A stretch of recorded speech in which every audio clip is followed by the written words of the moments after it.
Coming up on today's Wild West, we'll saddle up outside Yellowstone on the Appaloosas of the 9/4 Circle Ranch. We'll take you to Montana's Party in a Pasture, the Red Ants Pants Music Festival. You'll meet the Wyoming couple who make custom buffalo coats. And we'll visit the unique Montana shooting match inspired by a Tom Selleck movie. The Quigley is amazing. It's all next on today's Wild West. The Wild West. It's still out there. We'll show you how to find it. This is today's Wild West. Step up. All right. Put your right foot on my knee. Put your left foot in the stirrup. All right. There you go. 1, 2, 3. Good job. 8-year-old Zoe is getting on a horse for the very first time in her life. Okay, so now when you want to turn to the left, you're going to take your hands and go like this, okay? Zoe and her family are guests at Montana's 9/4 Circle Dude Ranch, just outside Yellowstone National Park. Zoe is saddling up with her new friends, Allie and Luciana. The first time on a horse can be a little intimidating for anyone, but Zoe's in good hands. Well, Allie and Lucy are going to be with you, and you can be right behind me, okay? So if you have any questions or any problems, I'll take care of it, okay? Rebecca Green is the expert and comforting wrangler who leads the Rough Riders, the ranch children's program. And Zoe's soon getting her first taste of horseback adventure, crossing a stream.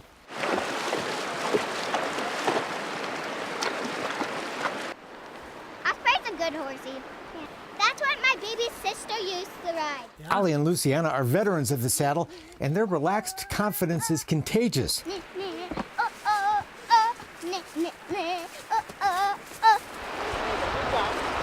And before long, Zoe is bonding with her new four-legged friend Osprey and enjoying the ride. All right, now kick, kick, kick, and click, click, click.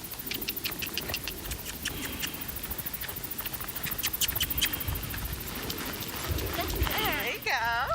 And before this trail ride's over, she'll even do some trotting. I love trotting. This is so fun. The 9/4 Circle has been making memories for kids like Zoe and their families for generations. You've been coming here since you were 5. Since I was 5. Today, Jen's here with her husband and daughter and her dad, who first brought the family here back in 1970. The countryside, it's the riding. It's great to have my daughter grow up here as well, just like I did.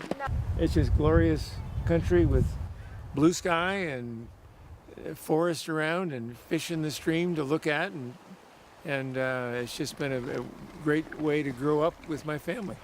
Known as the place where time stands still, this ranch looks pretty much like it did in 1970, and the unspoiled country that surrounds it hasn't changed much since 1870. The 9/4 Circle is nestled in a canyon bordered by national forest, just 4 miles from Yellowstone National Park. Everything changes, but the new Kelsey generation is doing a great job and maintaining the Kelsey tradition absolutely through and through. The Kelsey tradition begins with Howard Kelsey, who bought the ranch in the late 1940s. In this canyon that was once a hideout for outlaws, a Chicago family bought the property, founded the ranch, and built the main lodge in the 1920s. But the Great Depression of World War II left the ranch sitting vacant for years until Howard brought it back to life. The 9/4 Circle keeps a herd of about 100 horses, almost all of them Appaloosas that have been bred, raised, and trained right here at the ranch. It's a tradition that began back in the 1940s when the Kelsey family first bought the ranch.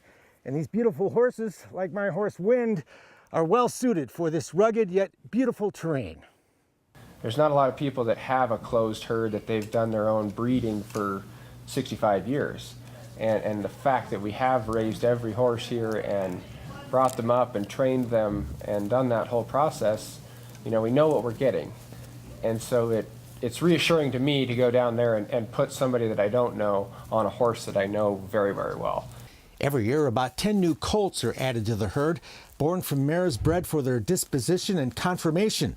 They're quite a sight as they graze with their protective mothers on the pasture that doubles as a grass landing strip for airplanes. One of the unique things about the 9/4 Circle Ranch is its grass landing strip behind me.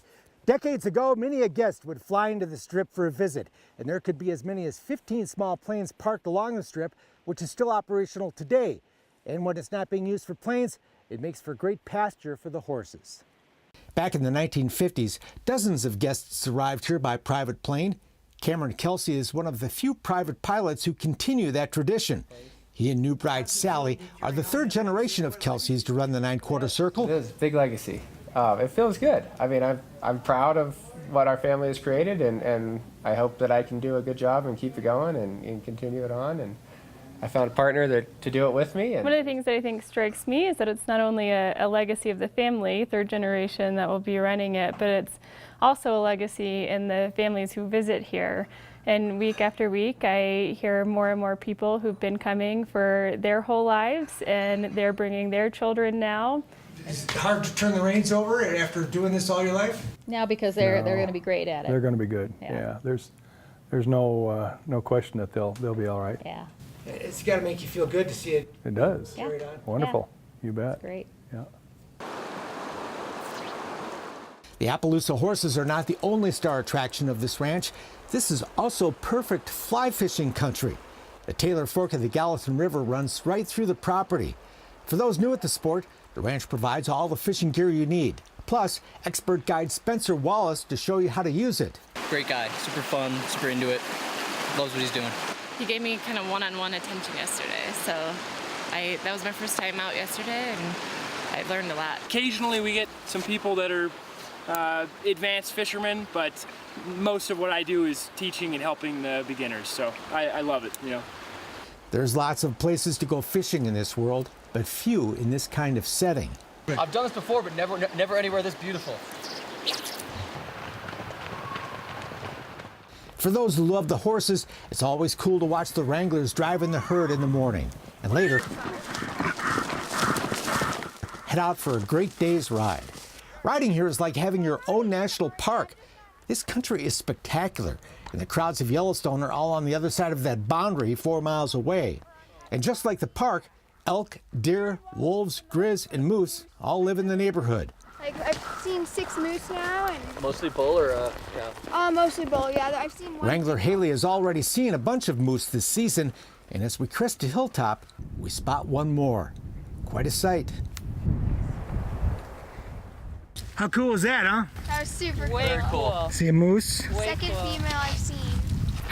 Whether you're looking for a kid's ride, a slow ride, or some expert loping, the 9/4 circle has the trails, the wranglers, and the horses to keep you happy. The Appaloosa horses we ride are the breed the Nez Perce Indians were known for, and the tribe came right through Yellowstone Park during the summer of 1877 as they fled the pursuing U.S. Army and tried to escape to Canada. like I say, that was kind of what the Indians wanted. They wanted a sure-footed, tough-hoofed, long-going horse, and then they also liked the color.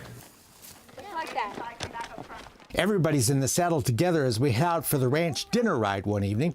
We take a meandering and scenic trail ride to the ranch picnic spot for grilled hamburgers and hot dogs enjoyed outside, where food always tastes better. The 9/4 Circle offers a variety of special weeks, adults only, photography week, even a session for quilting. But summertime is family time, and this ranch is a great place for kids to be kids. Fun to watch them run free, and a safe place where no one has to worry. With ranch staffers watching the little ones, the grown-ups can head over to happy hour at Kim and Kelly's home in the 9/4 Circle's 1931 Yellowstone touring coach. Only way to go. Come on in. Kim gave us a lift to his beautiful home. Yeah, good. Very cool. Where we had drinks and hors d'oeuvres and a chance to chat about the day. Later, back at the ranch, we're all together again around the campfire. Simple pleasures.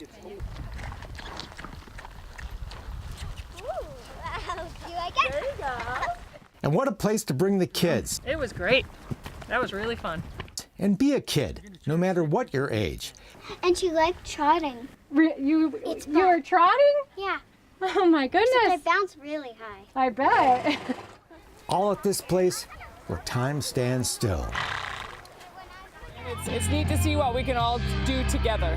She couldn't find work pants for women, so she made her own, then started a music festival to help others. We'll take you there just ahead.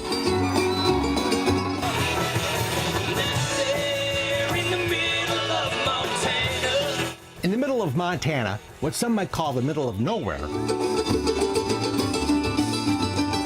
you'll find a huge annual party in a pasture that's something like a Western Woodstock, the Red Ants Pants Music Festival.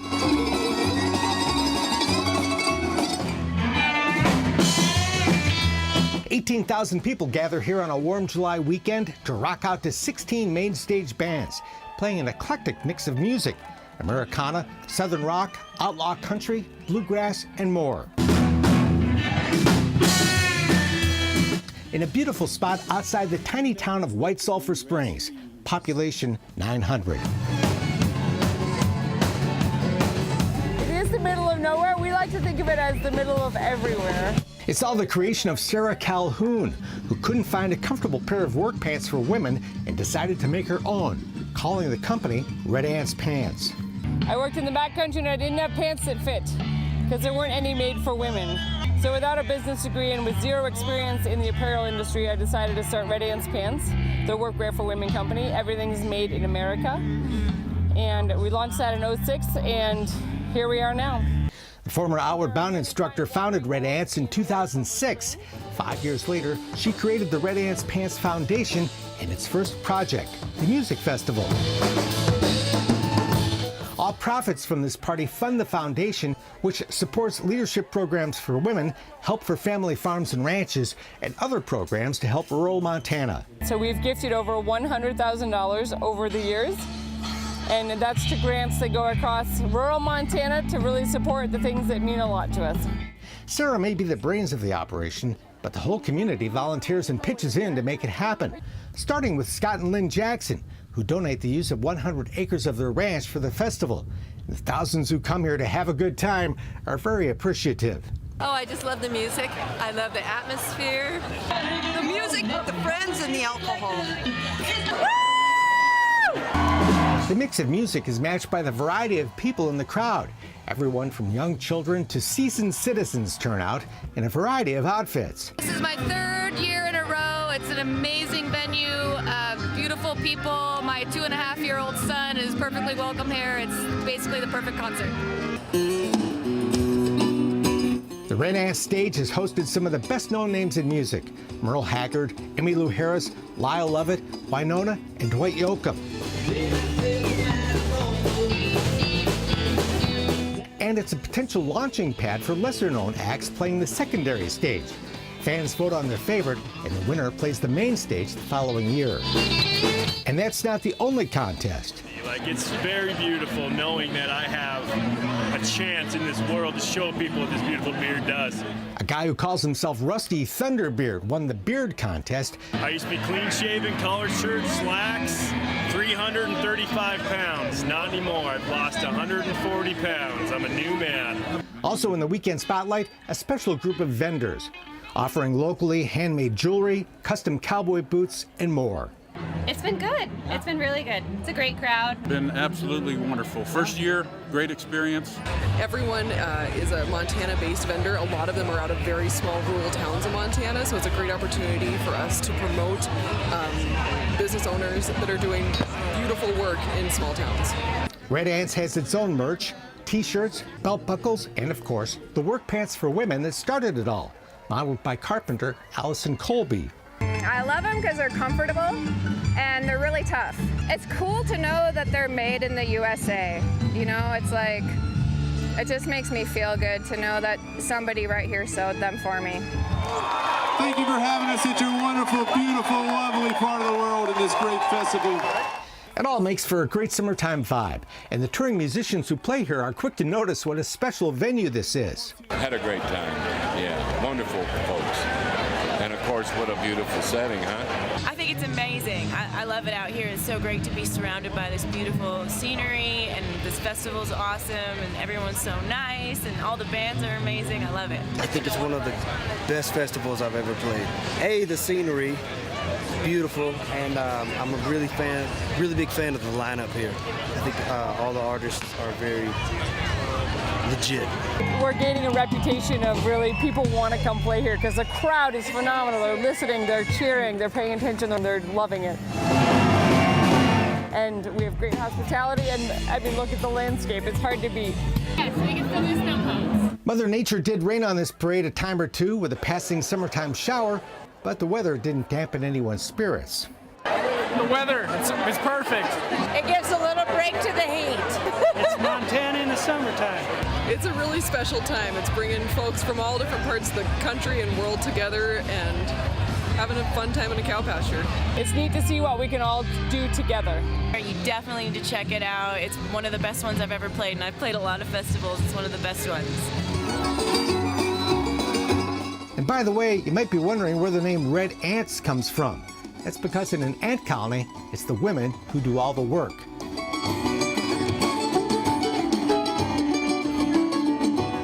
Hi, I'm Mark Bedore underneath a buffalo hat, beard, and coat at Merlin's Hideout in Thermopolis, Wyoming.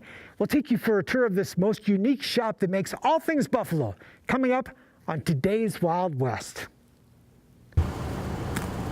The mighty buffalo, monarch of the plains, enduring symbol of the Wild West. Also known as the American bison, it was the animal the Plains Indian depended on for food, shelter, and clothing, and warm buffalo robes for the cold winter. They're all blanket soft, and everyone is unique to itself. You'll find brand new buffalo robes today in Thermopolis, Wyoming, at a unique business specializing in all things buffalo, Merlin's Hideout, makers of buffalo coats, hats, mittens, vests, and more. Shipped to customers around the world and all 50 states. Hollywood noticed. Hollywood did notice. Including the Hollywood costume designer for the Quentin Tarantino film, The Hateful Eight. We built 8 for Kurt Russell. Owners Barb and Merlin Hines have provided products for several other films, and Arnold Schwarzenegger personally came to Thermopolis to pick up the buffalo coat that he ordered. It's been fun. It's been fun. We've got to meet a lot of great people. Merlin and Barb not only make every fur product displayed in their store, plus most of the leather goods, they also tan the hides as well in their backroom tannery. It takes about 22 hours for each hide. This all started in 1998 when Merlin wanted a pair of beaver fur gaiters, the lower leggings to keep the snow out of your boots. So instead of getting online and ordering a pair, he decided he would trap the beaver, he tanned the beaver, made the gaiters, and the animals never quit coming after that. Later, he taught himself to tan a buffalo hide. Word spread, and the rest is history. Somebody else found out we were tanning buffalo hides, and they just started showing up with buffalo. There's actually more work than you can imagine. We only take prime winter hides. Today, Merlin's buys 400 to 500 buffalo hides a year from ranchers who raise the animals for meat. And we actually handpick all of our buffalo hides. The tanned hides are soft and beautiful, but every one is different, which makes it a challenge to turn them into coats. The hardest part about making the buffalo coat is it takes 2 hides to make one of our coats, and it's matching the hides because no 2 buffalo hides look alike. But Merlin's gets it done, building about 50 coats a year, handmade in a room above the retail store. Merlin does most of the sewing himself, but Barb helps too, using a technique that hides the seam. Because when we get done, you never see that there's a seam. Merlin's is famous for its fabulous buffalo coats, but one of the more popular items it offers is the buffalo beard. Just imagine how warm this would keep you when you go snowmobiling. Add a buffalo hat, and you're all set for 30 below weather. Our buffalo beards are pretty popular. An employee came up with the idea to make use of scrap hide. I thought it was a little crazy, but I can't tell you how many thousands of them we've sold. And what may at first look like a Halloween mask is actually very practical. Snowmobilers, skiers, cross-country skiers, motorcyclists, the function of it, because it blocks all the wind, is incredible. This is no easy business. Merlin and Barb work 12 to 14 hours a day, 7 days a week, with help from just 3 part-time employees. But it's a labor of love, and they are committed to excellence. It's hard to find people who have the passion and the attention to detail that we require for our products. Merlin's name's on every product that goes out of here, and we have a pretty high level of quality that our customers expect. And if you love what you do, you never work a day in your life. That's our motto. That's so true. Merlin's Thermopolis store is well stocked with a variety of buffalo and other beautiful fur products like beaver fur mittens. But almost all the buffalo coats are custom made, and no two are exactly alike. Hi, I'm Mark Bedore. Today's Wild West is outside Forsyth, Montana at the Quigley Shoot.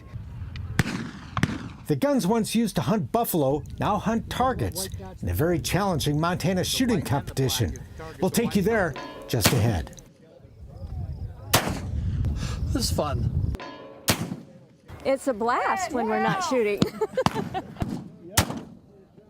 Oh, it's been a blast. Yeah? It really has been. Welcome to the Matthew Quigley Buffalo Rifle Match. Target it! Coulter!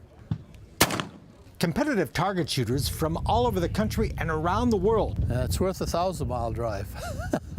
have come to a ranch outside Forsyth, Montana for the biggest shooting match of its kind. The Quigley, as it's known for short, uses the same kind of rifles the buffalo hunters used back in the 1800s. It's like a piece of jewelry. Yeah, they're works of art. Exact replicas of those same guns are made today by Shiloh Rifle Manufacturing in Big Timber, Montana. The company that built the single-shot Sharps rifle featured in the 1990 Tom Selleck Western, Quigley Down Under, a movie that inspired Al Lee to launch the Quigley shooting match the following year. I've been shooting these guns for a long time. The 88-year-old Lee has been hosting the Quigley Shoot ever since, every Father's Day weekend on his eastern Montana ranch. About 30 shooters came to that very first competition. 643 signed up for the 27th annual. Add in their family and friends, and the Quigley Shoot turns Lee's ranch into Quigleyville. For many, the gathering has become a family tradition. It is. It's an annual tradition. We've been doing this together as a family for about 10 years. Emily Reeves, with her little daughter Erica, is here with 15 family members, 7 of whom are competing. We've always been, shooting family, target shooting. The Quigley is amazing. It's just such a fun time to come out here and camp, do the shooting, brave the elements, and get be able to bring the kids and get them, excited about shooting. This is my first time. First time? Wow, what do you think? I like it. And the shooters here include a fair number of well-supervised kids. You need to teach them respect, and you need to teach them safety. And if you can do that, this is a great thing for kids. 8-year-old Wesley Bauer is having fun shooting his granddad's rifle. What was fun about it? Shooting. Trying to beat Shooting?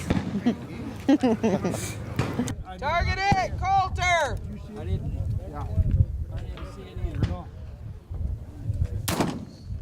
16-year-old Coulter Johnson first came here as an 11-year-old with his granddad. How's this weekend going for you?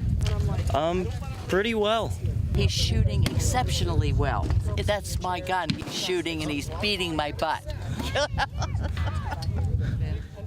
And it's been so much fun to work with Coulter, to see him do so well. The Quigley does tend to attract an older crowd. After all, this is a sport that requires a fair amount of disposable income.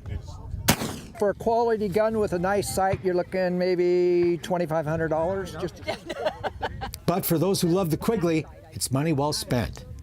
It's fun. It's a great camp out. Yeah, it's a great sport. We shoot other places, and this is the best one. Don and Chris Steinmetz drove 850 miles from Yakima, Washington. The competition and the scenery and the trip and the vendor row.